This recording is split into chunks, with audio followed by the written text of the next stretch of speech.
When I first came in '78, most Americans I spoke to said to me, it's better to be dead than red.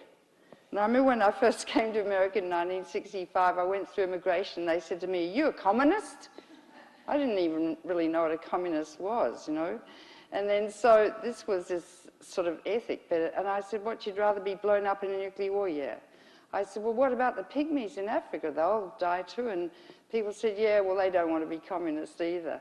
So I thought, gee, this is sort of psychotic. So then I mobilised with others, 23,000 doctors, and we started describing the medical effects of nuclear war, including a wonderful symposium in LA organised by the Saxons, and another wonderful one in Seattle organised by Judy Lipton, and people were actually scalping tickets at the door. It was so popular. And after, you know, a few years of this, and I was on television because I had a great agent in Hollywood who represented me and put me on with film stars, because no one wanted to hear a boring old doctor talking about nuclear war, but they wanted to see Sally Field and Lily Tomlin. And, you know, after a while, people started to say, well, nuclear war's bad for our health. And then I was even asked to address the annual Morticians Association. And I said, well, what do you want me to talk to you about? They said, well, we don't want to have to embalm radioactive bodies. And I said, don't worry, you'll be one yourself. So it got to be really rather ridiculous. But in 5 years, we, the medical profession, because of our extraordinary credibility, because I always said every politician has a doctor. 80% of Americans were opposed to nuclear war. 80%. Now, that's the second American Revolution. It was peaceful, sagacious, and Gandhian, and all done through education. And that led, and I met with Reagan in the White House and held his hand for about an hour and a quarter, reassuring him because he didn't know anything. I think he was a bit brighter than W. I also diagnosed he had impending Alzheimer's, which he did. But apart from that, I think I did actually influence him, because he started to say thereafter, nuclear war must never be fought and can never be won. And he started working with Gorbachev. And we, the physicians, led the movement to end the Cold War. And we need to credit ourselves with that. That was very, very significant. But after that, we got in George I, who, he was quite good. He unilaterally removed a few tactical nuclear weapons in Europe to help Gorbachev in what he was doing in Russia. But then we got Clinton, and I really resent Bill Clinton, William Jefferson Clinton, because we handed to him on a silver platter the ability to abolish nuclear weapons. And there had been a precedent, because Reagan and Gorbachev met in Reykjavik over a weekend and almost agreed to abolish nuclear weapons. I mean, it was the most extraordinary situation. And it failed because Reagan was attached to Star Wars. You know, there was this yellow plastic shield over America, and the weapons would come in and go boink, boink, boink and bounce off. It would never work. It was Teller's idea, and Teller was mad. Gorbachev knew it would never work, but both men were obstinate.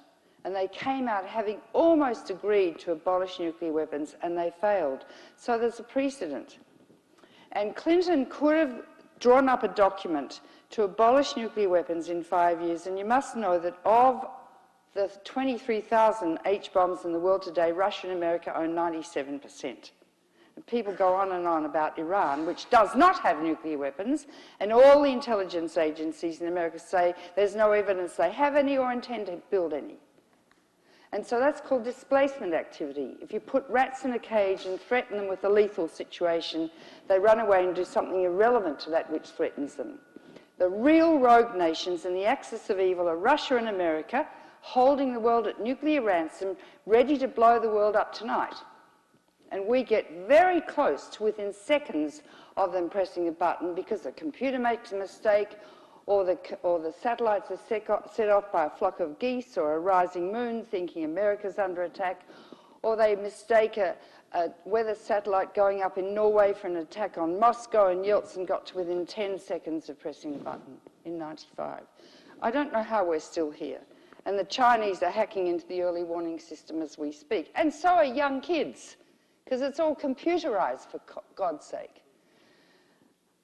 So and I'll talk about where you sit here today in terms of nuclear weapons, but it's what Kennedy said, our life hangs on a silken thread, the twisting sword of Damocles over our heads every second of every day, and by God we ignore it.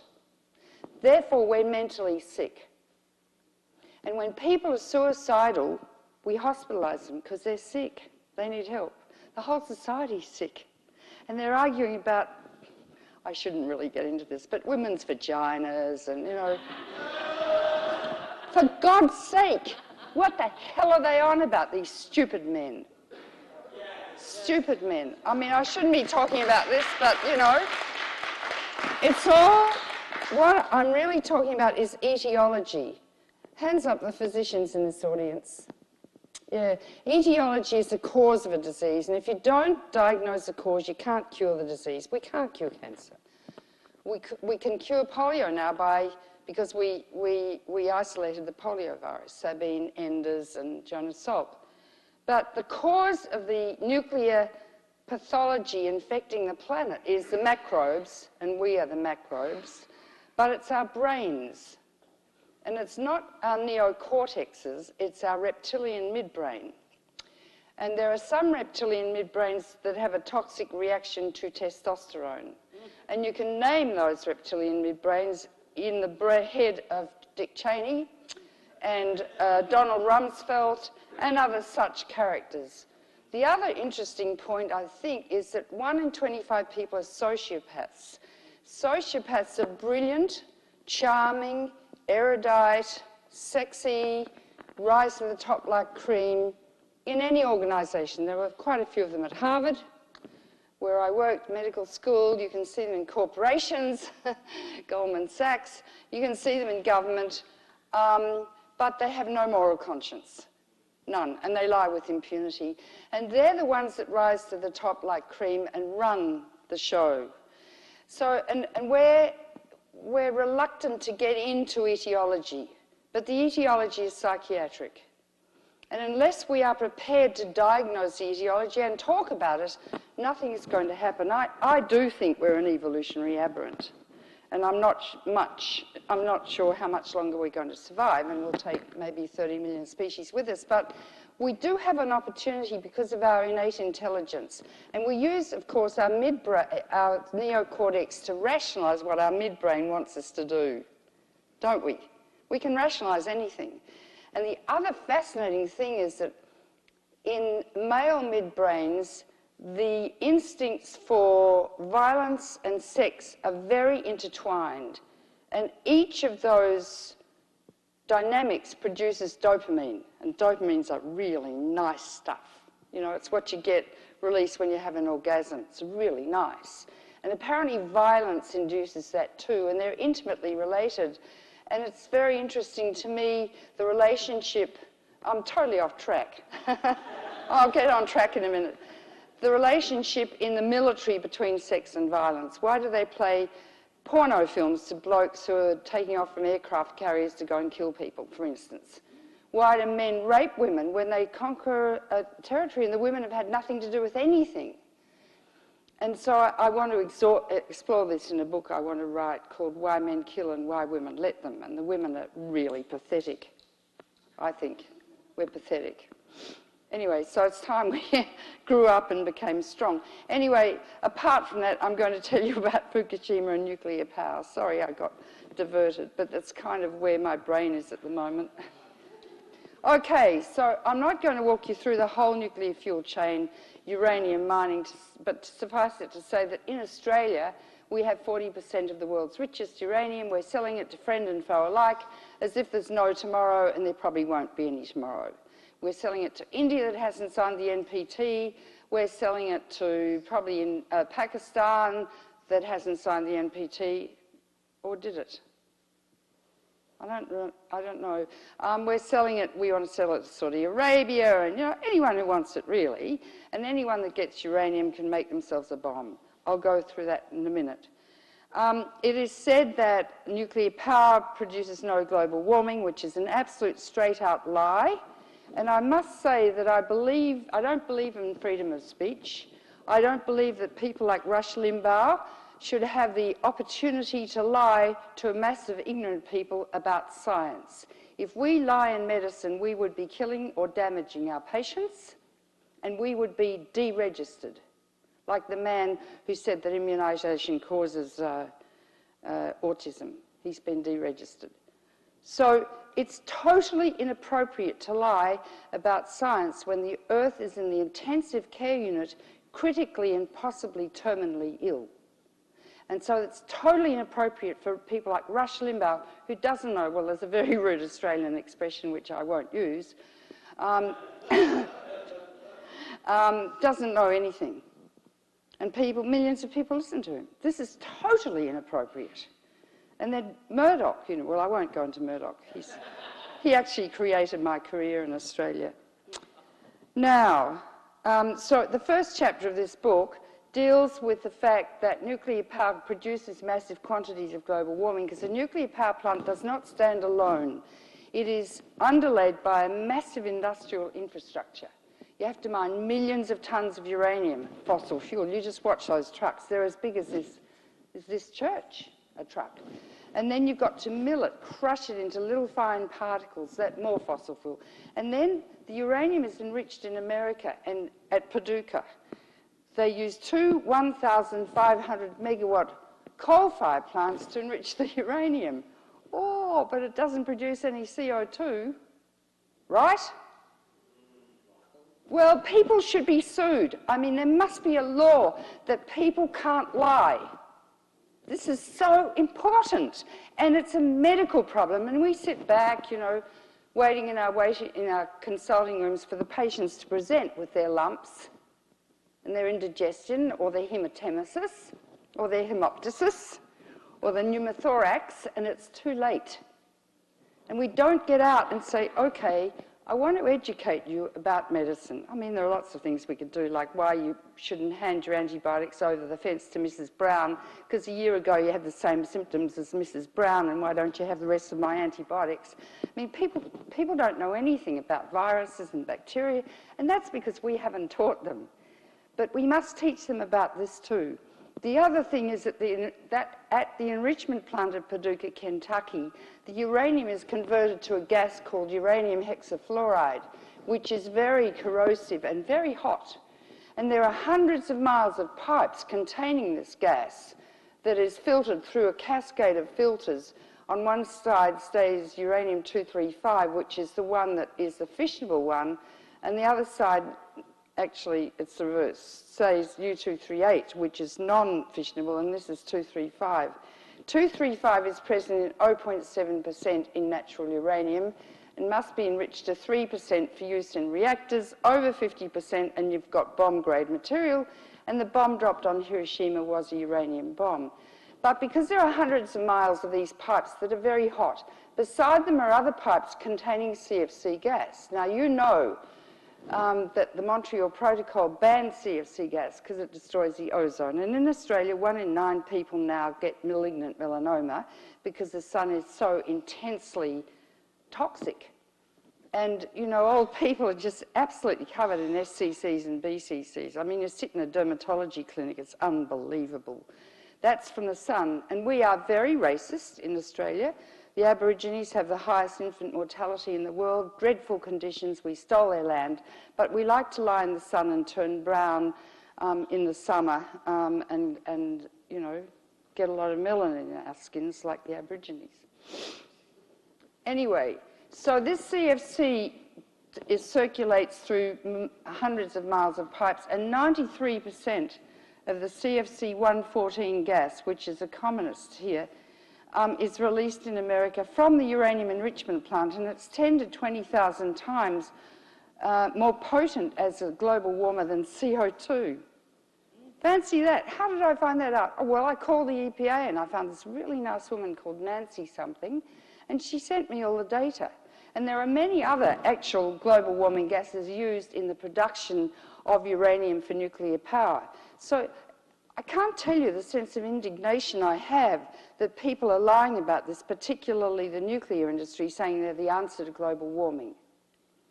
And I would like all of you to take this into your hearts and souls too, and your bones, and get out there and teach your friends. And if they don't listen, hit them on the head. Okay. So that's uranium. Anyway, you enrich the uranium to 3%. I won't go into the whole details, but it's all in this book. Also, I guess I need to mention that nuclear power is exorbitantly expensive. It costs now $10 to $13 billion to build a nuclear reactor. And you know who pays for that? You do. I do too, because I pay tax here too, which I really resent, because most of it goes to the Pentagon. So you totally pay for the construction, the enrichment, the insurance, everything. You can't insure your house against nuclear power accidents. You can't insure yourself, nothing. But it all comes from your tax dollars.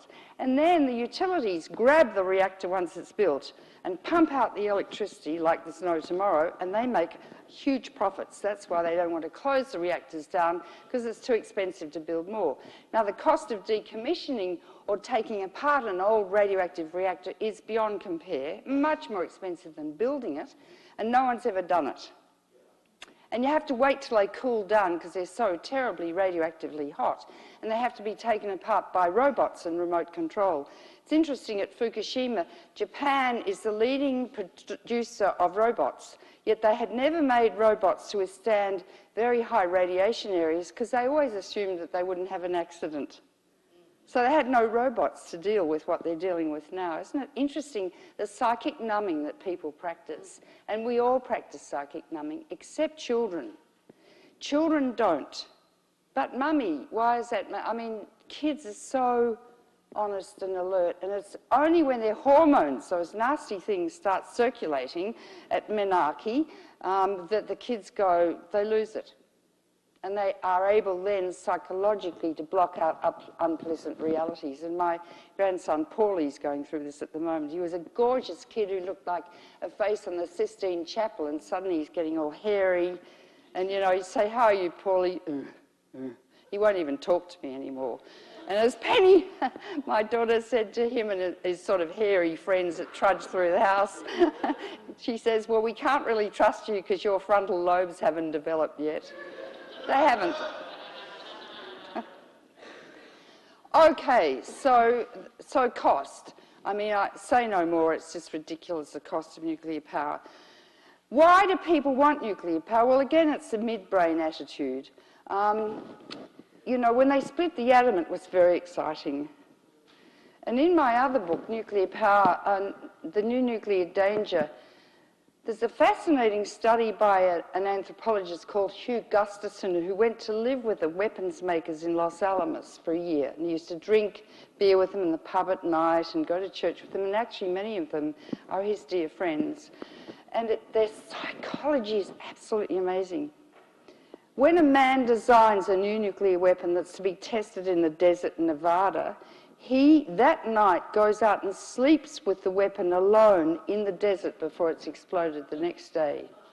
And he talks about having labour pains, I kid you not, and the need to push. When the weapon explodes, he then talks about postnatal depression. Yeah, isn't that fascinating? So, the emergence of new life, the creation of new life is compared to annihilation in these men's minds. And they talk about people being killed, that's collateral damage. We're inanimate objects, whereas the weapons, they grow whiskers as they get old. They have arms and legs. There's a triad, and they're arms, nuclear arms. And they have all sorts of human characteristics. And it's very important that we as physicians look at the psychology behind what drives these men. Similarly, with nuclear power, the Department of Energy calls solar power and wind power soft energy, like as my father would have said, you know, his name's Cedric and he's got lace on his underpants sort of thing. Dad hadn't grown up at a time when there were gay people. But nuclear power is hard energy. Okay? So there's a fascination with this combined with the fact that I wrote an article for the New York Times on December 2nd where there was a psychologist in the Department of Defense, can't remember his name, in 52, who said we need nuclear power virtually as a camouflage for the weapons industry because it's one and the same technology. So kid yourselves not, it's all part of blowing up the planet, which is ultimate power and ultimate instinct for annihilation. Isn't that fascinating? We have to start examining this and getting into the etiology.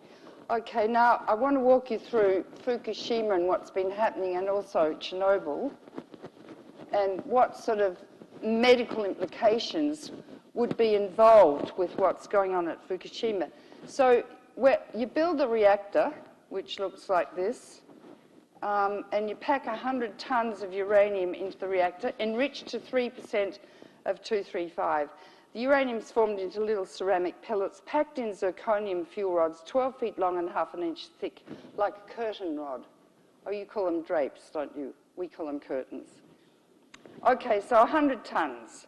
And then between these fuel rods are boron moderating rods, which moderate the flux of neutrons. The whole thing's immersed in water, and you gradually pull out the moderating rods, and then the whole mass of uranium, 100 tons, reaches critical mass, and the atoms start breaking apart spontaneously as the uranium atom shoots out a neutron, neutron shoots into another uranium atom, which shoots out two more, and then on and on. And as the uranium atoms are hit by the neutrons, they fracture into various particles, and 200 new radioactive elements are formed, none of which existed before man fissioned the atom. They're all highly toxic, much more so than uranium, which is pretty toxic itself. And so as they pull the moderating rods out, you therefore, as the atoms split, release E equals mc squared. Energy equals the mass of the atom times the speed of the light squared, the most enormous sort of energy that Einstein developed when he watched it, suddenly discovered when he watched a tram go by, and he realised E equals mc squared. What a brain. I think he was operating from his neocortex. Anyway, so as that energy is released, there's tremendous heat, and the heat boils the water. And then the water turns to steam. Steam's taken off, which turns a generator, which generates electricity. So all a nuclear power plant is designed to do is to boil water. That's all it's designed to do. It's like cutting a pound of butter with a chainsaw. Right? Get it? But what is actually made, and how much radiation then is developed in this reactor? The equivalent of 1,000 Hiroshima-sized bombs. That's what is in these reactors. But then, every year they have to remove 30 tons of the fuel rods because they're so full of these elements that are so stinking hot radiologically and thermally that they're inefficient for the reaction. And usually the fuel pools, spent fuel pools, which they euphemistically call swimming pools, are on the roof of the reactors. And they're packed on racks. But because the nuclear industry thought that by this time there would be a place to put their spent fuel, they didn't build enough spent fuel pools, so they're re-racking the rods closer and closer together, and there could be a meltdown in the spent fuel pools, and there were in Japan.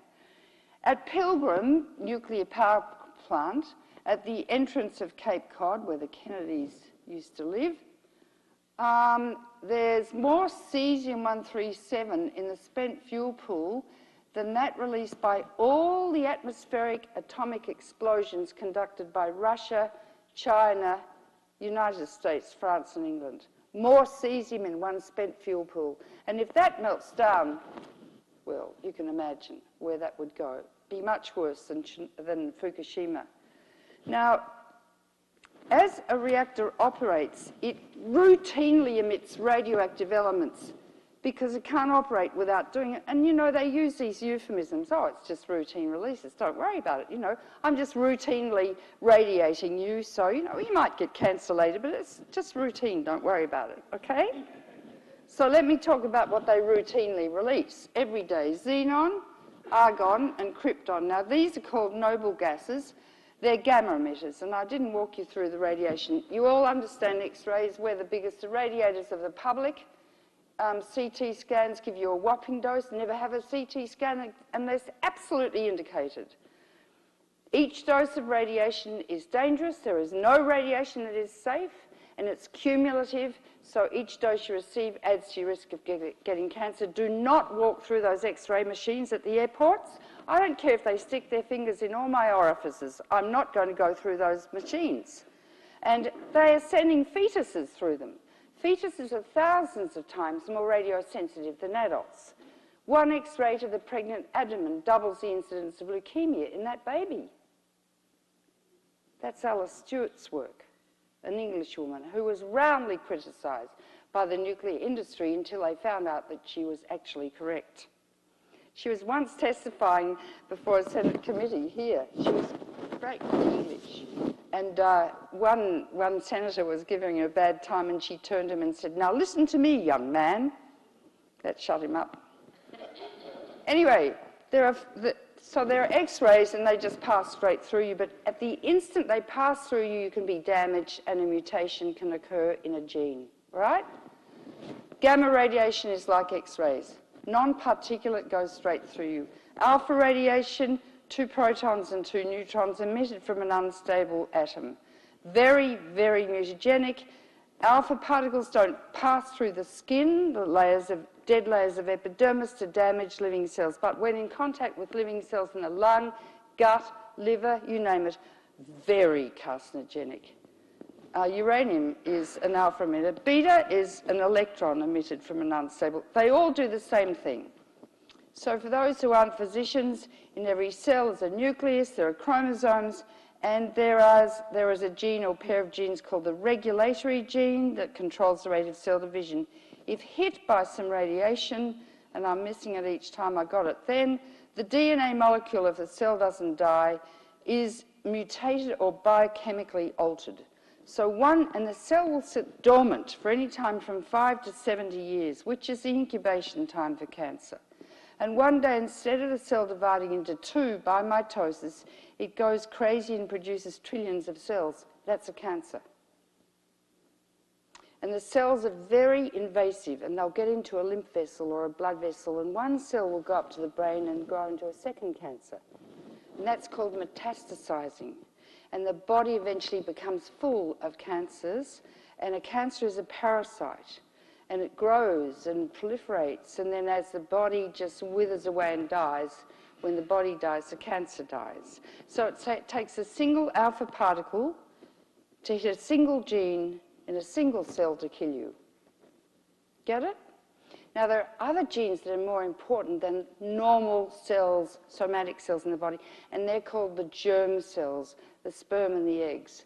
And the sperm and eggs carry all the genes for future generations, and all those genes are vulnerable to being damaged by radiation. We all carry several hundred genes for disease.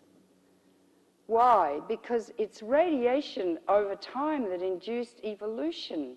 Radiation caused the fish to develop lungs and the birds to develop wings, and for us to evolve into this incredible creature with an opposing thumb and this huge neocortex. But most mutations are deleterious. They cause disease. Very few are advantageous to survive in a difficult environment, but they occur over billions of years. And what we're doing by increasing the level of background radiation in our food and our air through nuclear power and Hanford and the like is increasing the number of deleterious mutations.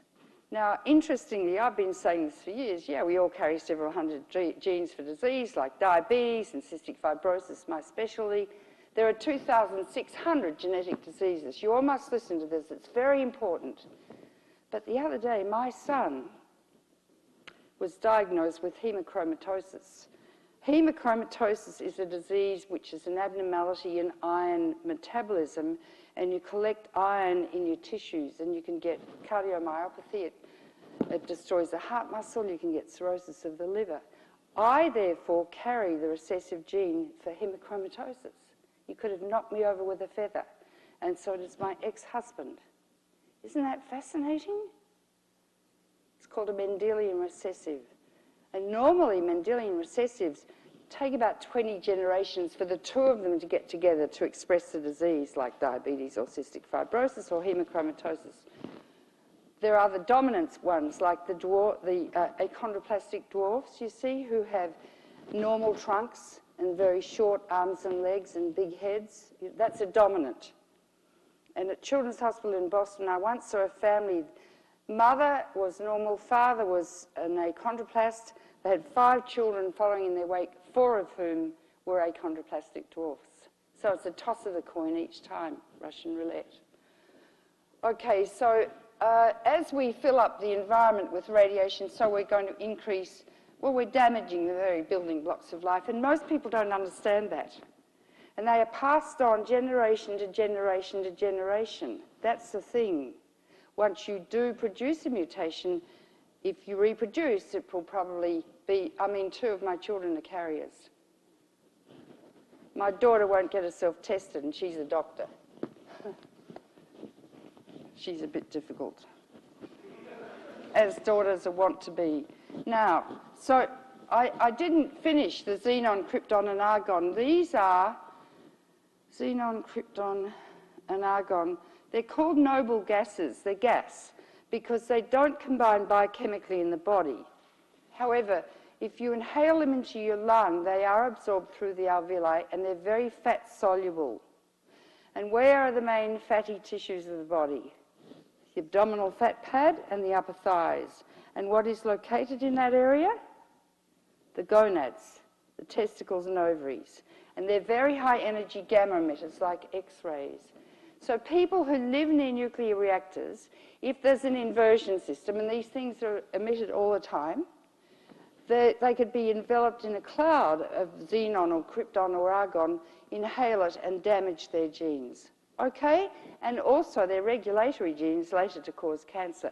What you also should know is children are 10 to 20 times more radiosensitive than adults, but little girls are twice as sensitive than little boys to getting cancer, and that we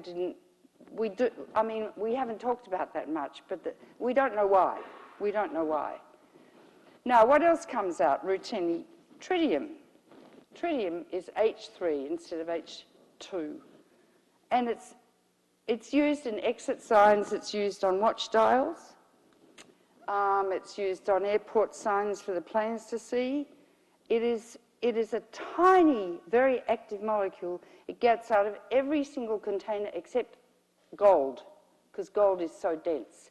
It'll escape from stainless steel, glass, plastic, you name it. So you can't contain tritium. And the nuclear industry says, it's only radioactive hydrogen. Well, it combines with oxygen to form tritiated water. And you know there are often fogs around nuclear power plants and full of tritiated water. And this tritium actually can get right through the skin. Now, the skin lets nothing through because it's the most important organ of the body. That's why when you get a burn, you get so sick, because you lose the protective mechanism. It also is inhaled into the lung and also bioconcentrates in the food chain, and you can't taste it. And it's nasty stuff because it combines in the DNA molecule. It's highly mutagenic. It's a soft beta emitter. And I write all about it in this book. And there's a huge literature written by the nuclear power industry because they're scared of tritium, but they say, don't worry, it's really okay. It's only tritium. It causes brain tumours, muscular tumours. Well, it causes cancers in many organs. Okay, that's tritium. Carbon-14 routinely released, and its half-life is long, I can't remember, thousands of years. The half-life of this one is 12.2 years. That means if you start with a pound of tritium, in 12.2 years you have half a pound. In another 12.2 years you have a quarter of a pound. It decays exponentially. Do you see? Multiply that by 10 or 20 to get its total radiological life. Each reactor releases 1 million picocuries of tritium a day. A million picocuries of tritium a day from its cooling pools and from the reactor. Now, that's very interesting because Germany, and you know how studious and didactic the Germans are, studied children under the age of 5 who live within 5 kilometres of the reactor. 5 kilometres, what is it, 2.5 miles? at 16 old reactors, and they found that the children under the age of have double the incidence of leukemia and a high incidence of cancer. That's because of the tritium. And that's also because of the argon, xenon, krypton, and carbon-14, and other releases they sometimes, you know, just routinely release. The study was reproduced in France, and they found the same thing. Now, it's never been done here. Why? Because if you do it, then you've got to do something about it, like maybe close the reactors down, and the parents are going to rise up and get really upset. So if you don't want to do anything, don't do the study. Your industry is really evil. And I use that word advisedly and carefully, not just off the top of my head, because killing people is evil. Wouldn't you say? Thou shalt not kill? Okay, so now I want to go on to the other elements. I can't go through all of them, but I will give you an example of some that got out at Fukushima, and then I'll go on to Chernobyl. I-131, you all know, where does iodine goes in the body? Where? Thyroid, yeah. And particularly in little children, they suck it up like a sponge. It's a beta, electron, and a high energy gamma. It's got a half-life of 8 days, so it's around for about 10 weeks. When it lands on the soil, the grass sucks it up and bioconcentrates it by orders of magnitude. The cattle then eat the grass. I can't draw a cow, but the active organ is this one. And it concentrates most highly in the milk, and then a pregnant woman may be drinking the milk.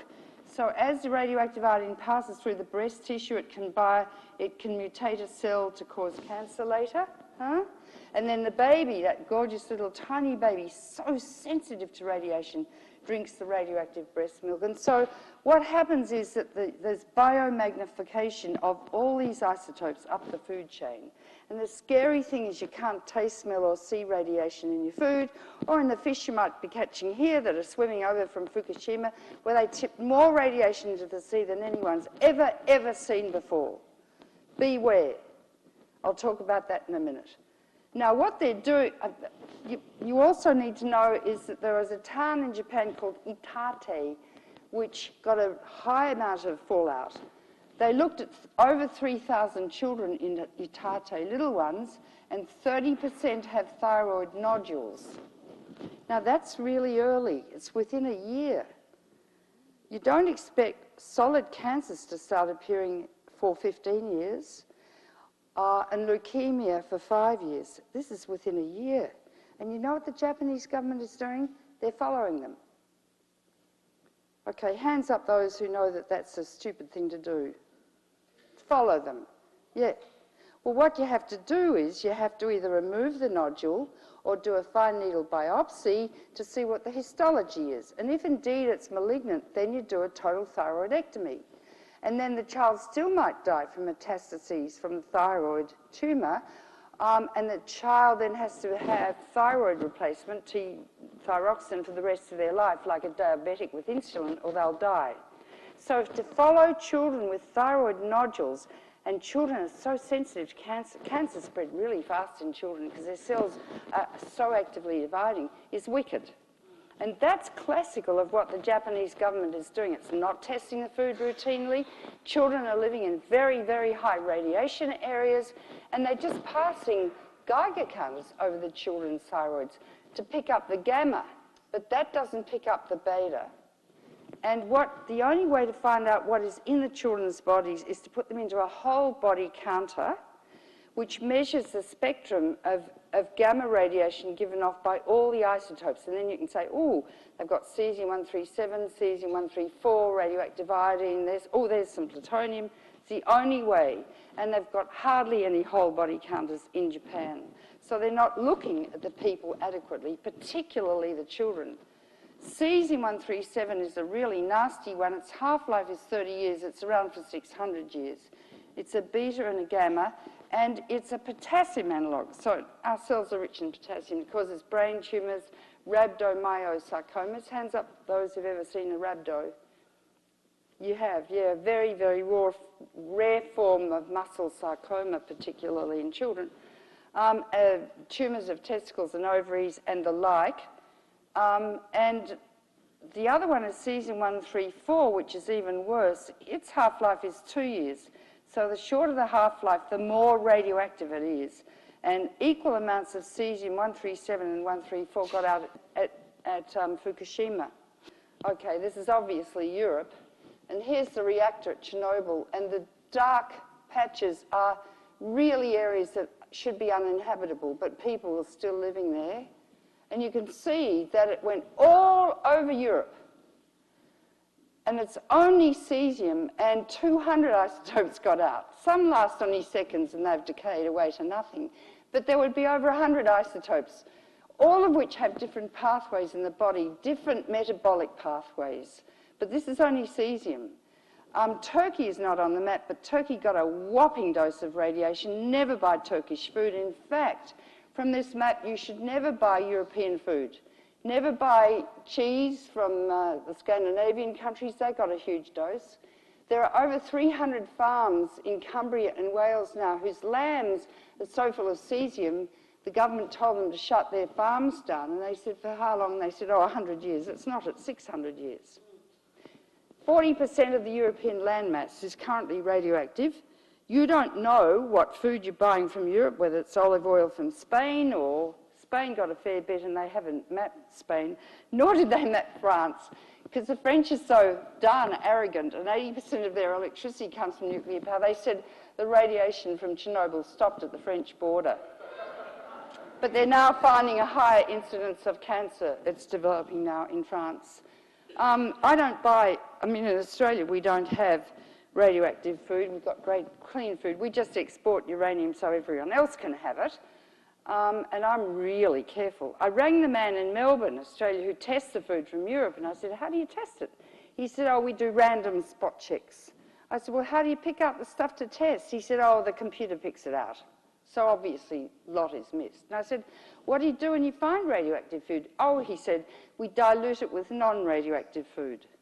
The solution to pollution by dilution is fallacious when it comes to radiation.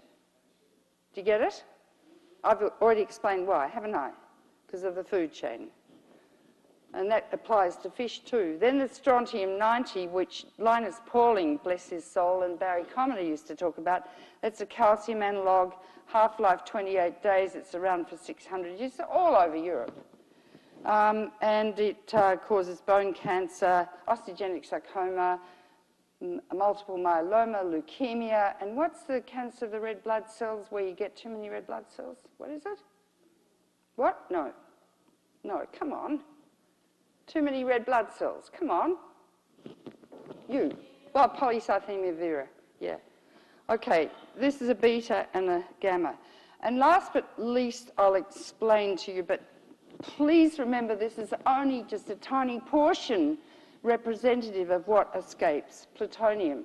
Now, Pluto is named after not the dog, but the god of hell. I first read about plutonium when I was a young medical student.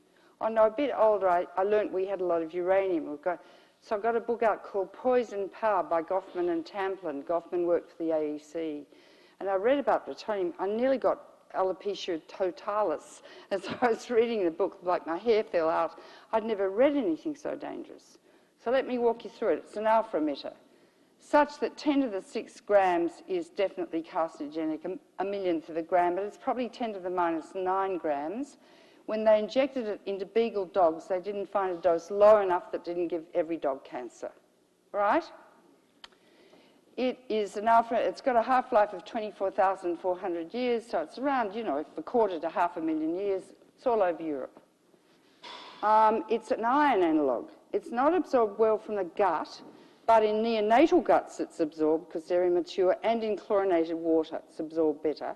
But it is inhaled into the lung, and of course it lands down here, and because the alpha particle travels only a very short distance, and as radiation decreases with the square of the distance, most cells die within that volume, but on the periphery, cells remain viable and get mutated.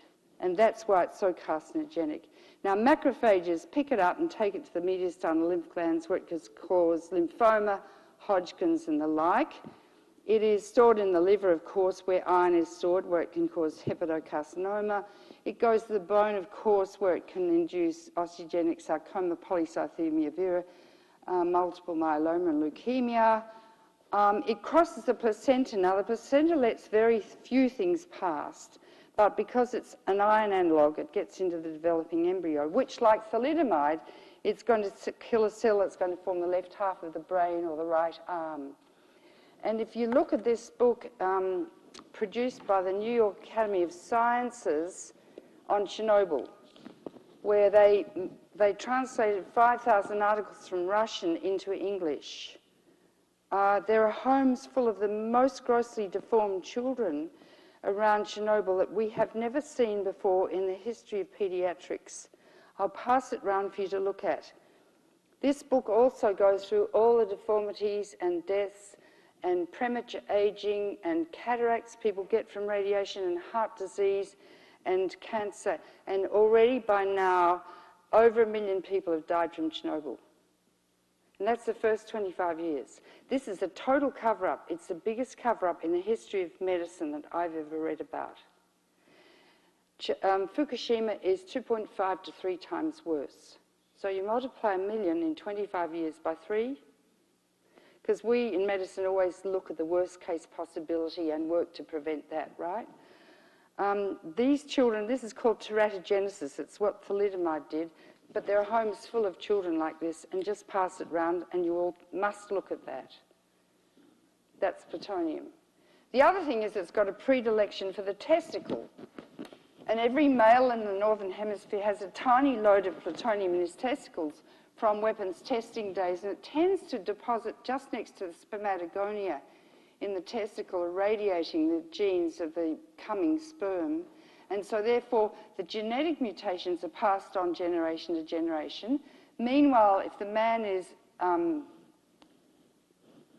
cremated, his smoke goes out the chimney. Anyway, don't get cremated, it adds to global warming. Get buried, it feeds the soil.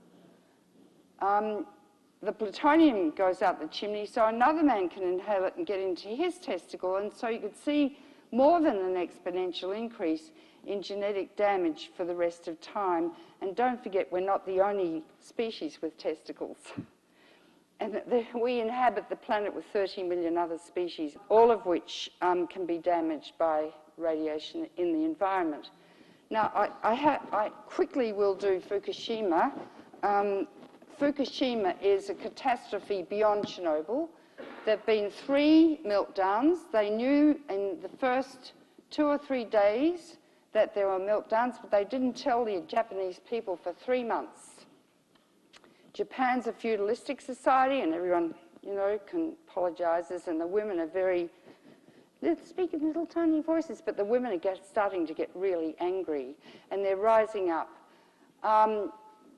The amount of radiation that got out is all estimates, guesstimates. There are no measurements. There were no radiation monitors active at the time, except some called I think they were called CVITs or whatever, the something system, which measures radiation from fallout from weapons testing. And they actually knew where the radiation was going, but they didn't tell the people because they didn't want to cause panic.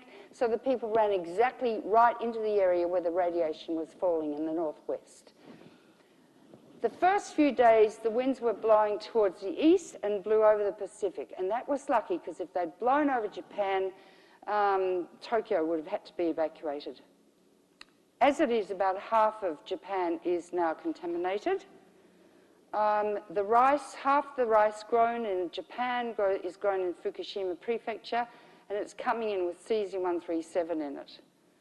There's a cesium-137 in the tea grown south of Tokyo. There are very, very hot spots in Tokyo, and when you watch Arnie Gunderson this afternoon, who I work very closely with, the nuclear engineer, he's just been in Tokyo, and he had his Geiger counter, and he just sort of put it down, and the thing went mad. So there are hot spots all over Tokyo, which is a long way from Fukushima. I mean, I can't tell you what sort of catastrophe this is. And also, there were hydrogen explosions in the 4 reactors. Oh, well, I can show you this. Here are the reactors looking really nice and hygienic and terrific and painted blue and white. And this is what they looked like afterwards. See that buildings absolutely shattered. Unit 3 didn't burst apart, Unit 4 did here. Well, that's a close-up. I mean, what a catastrophe. And where did the hydrogen come from? As they lost they lost their external power supply from the earthquake. Each reactor needs 1 million gallons a minute circulating to keep it cool of water. So when they lost their pumps, they've got diesel generators underneath the reactors, and then in came the tsunami and absolutely destroyed the diesel generators. So they couldn't cool the reactors, so they melted down within 24 to 48 hours. But as they melted, the zirconium on the cladding of the fuel rods reacted with the water to produce hydrogen, and the hydrogen collected in the containment of the building, and when you get hydrogen, it's like the Hindenburg. It exploded and totally destroyed. Just look at this. And Unit 4, there was an explosion in the cooling pool. I think Unit 2, the cooling pool, had an atomic excursion, in other words, an atomic explosion, and plutonium is being found miles and miles away from the reactor because it came from the spent fuel rods in the cooling pool that had an atomic excursion. Australian Radiation Service, so for the first 3 days, here it is, and then 6 days getting over to you. This is where you are here, and 10 days you're enveloped in the cloud of radioactive fallout. And it was very hot, very high. And again, you can see the 18th of March, it's just hitting you. 21st of March is still hitting you, but it's passed all the way over to Boston, and they found radioactive fallout in Oklahoma and all over America. Well, there it is. And then on the 24th of March, it's actually starting to circle the whole of the northern hemisphere. Well, this is just an indication of where the fallout went when the wind changed from blowing east to the northwest, and this is where the people fled. And children are still living in areas which were evacuated around Chernobyl. The Japanese government has been really obscene in looking after its children. Next. Well, these are just some of the elements, uranium-238 and 235, 234, all of which are very carcinogenic, causing congenital deformities and cancer in children in Fallujah and Basra, where they're using uranium weapons. It's really a nuclear war. Here's plutonium, cesium-137, strontium. Cobalt-60 is nasty gear too, really nasty, and its half-life is 5 years more. We've done this more. And this is interesting. This is ginkgos, maiden hairpin trees, just after, this is July the 30th, and it's sort of spring, you know, early summer, and these dead areas on the leaves are where radioactive fallout landed and killed the leaves. These are the azaleas that are all dead. Now, extrapolate that to lungs. Okay? Arnie worked with a man called Mark Kaltofen, and you can find this on Arnie's website or my website too. And they took engine filters from cars in Tokyo and measured the radiation in them. And the filters were so radioactive, they were brought to America, they had to be buried in radioactive waste dumps. Now, an engine filter is the same as a lung, and it inhales almost about the same amount of air per day as does a lung. They found 10 hot spots in lungs in people in Tokyo, hot spots, plutonium. They measured them here in Seattle, 5 per day. Yeah, and the thing that's so sad is you see no cancer when it arises, when you cough up your first bit of blood and you think, oh shit, you know, better go to the doctor, and the x-ray's taken and there's a mass. Doesn't wear a sign denoting its origin. Doesn't say I was made by some plutonium you hailed from Fukushima 10 years ago. So we can't identify the etiology of a particular cancer. All we can do is take an exposed population, which we did with Hiroshima and Nagasaki and the Marshall Islands and the like, and compare them to a non-exposed group. Do you want to take some questions? Yeah. So the cloud that you showed in the dispersion path, Yeah. are we still getting that on a regular basis? Not very much at all, although Arnie says it's still emitting 1 million curies a day, I think. We need to ask him. A lot's still getting out. However, if there's another earthquake and building 4 collapses, which contains the cooling pool with fresh fuel, I'm going to evacuate my family from Boston. And they will have to evacuate Tokyo. And go where? Where are you going to go? Australia, love. See, the 2 air masses don't mix at the equator, so the northern hemisphere just gets the fallout. And if there's another earthquake, oh, no, that's if there's another, but also now the corium, which is the molten lava of the meltdowns, is on the concrete floor, and it can react with the concrete to form hydrogen. In fact, it's doing it that as we speak, and they're injecting nitrogen at great rate into the 3 reactors, unit 1, 2, and 3, to remove the hydrogen so it won't explode. The other thing Arnie explained to me is you get radiolytic decomposition of water. So the radiation splits the water atom into hydrogen and oxygen, a very volatile, explosive compound. So we're still at great risk. The accident is not over. There's no way to clean it up. They say 40 years, but they can't clean it up. They can't. And God help us, we don't, I mean, it's not over. This is a study I commissioned called Carbon-Free, Nuclear-Free. There's enough wind power west of the Mississippi to supply your whole country with 3 times the electricity you currently use. You waste 28% of the electricity you use. Nuclear power generates 20%. Turn off all your lights, your computers. Don't don't dry your clothes in clothes dryers. Hang them outside in the sun. Oh, but Mrs. Brown might see your underpants and your brassieres. Oh.